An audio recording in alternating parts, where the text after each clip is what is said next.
We are formless. We are the very discipline and morality that Americans invoke so often. How can anyone hope to eliminate us? As long as this nation exists, so will we. Cut the crap! If you're immortal, why would you take away individual freedoms and censor the net? Jack, don't be silly. Don't you know that our plans have your interests, not ours, in mind? What?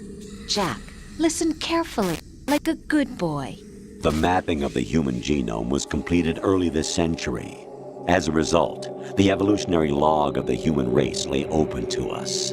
We started with genetic engineering, and in the end, we succeeded in digitizing life itself. But there are things not covered by genetic information. What do you mean? Human memories, ideas, culture, history. Genes don't contain any record of human history. Is it something that should not be passed on? Should that information be left at the mercy of nature? We've always kept records of our lives, through words, pictures, symbols, from tablets to books. But not all the information was inherited by later generations. A small percentage of the whole was selected and processed, then passed on. Not unlike genes, really. That's what history is, Jack. But in the current digitized world, trivial information is accumulating every second, preserved in all its triteness, never fading, always accessible. Rumors about petty issues, misinterpretations, slander. All this junk data, preserved in an unfiltered state, growing at an alarming rate. It will only slow down social progress, reduce the rate of evolution. Right. You seem to think that our plan is one of censorship. Are you telling me it's not? You're being silly. What we propose to do is not to control content, but to create context. Create context? The digital society furthers human flaws and selectively rewards development of convenient half-truths. Just look at the strange juxtapositions of morality around you. Billions spent on new weapons in order to humanely murder other humans. Rights of criminals are given more respect than the privacy of their victims. Although there are people suffering in poverty, huge donations are made to protect endangered species. Everyone grows up being told the same thing. Be nice to other people. But beat out the competition. You're special. Believe in yourself and you will succeed. But it's obvious from the start that only a few can succeed. You exercise your right to freedom, and this is the result. All rhetoric to avoid conflict and protect each other from hurt. The untested truths, spun by different interests, continue to churn and accumulate in the sandbox of political correctness and value systems. Everyone withdraws into their own small gated community, afraid of a larger forum. They stay inside their little ponds, leaking whatever truth suits them into the growing cesspool of society at large. The different cardinal truths neither clash nor mesh.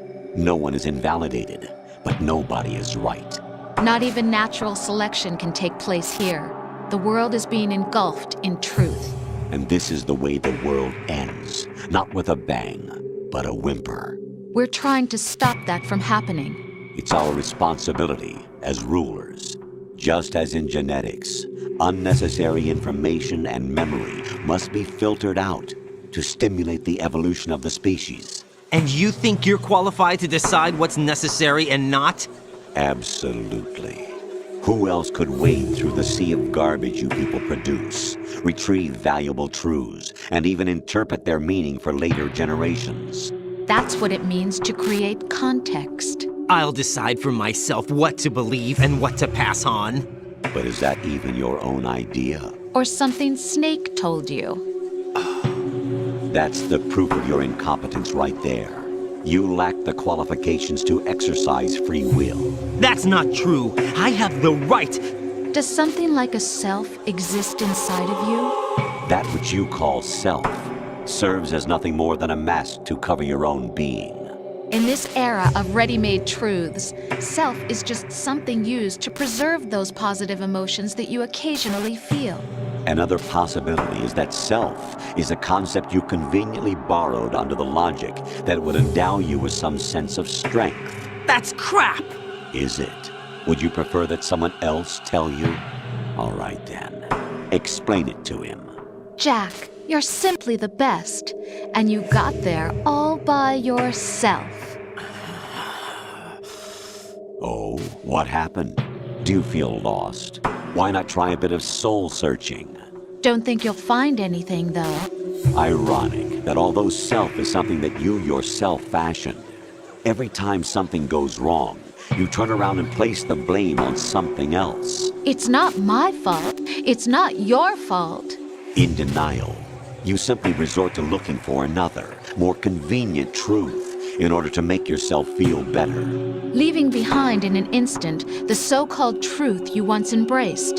Should someone like that be able to decide what is truth? Should someone like you even have the right to decide? You've done nothing but abuse your freedom. You don't deserve to be free. We're not the ones smothering the world. You are.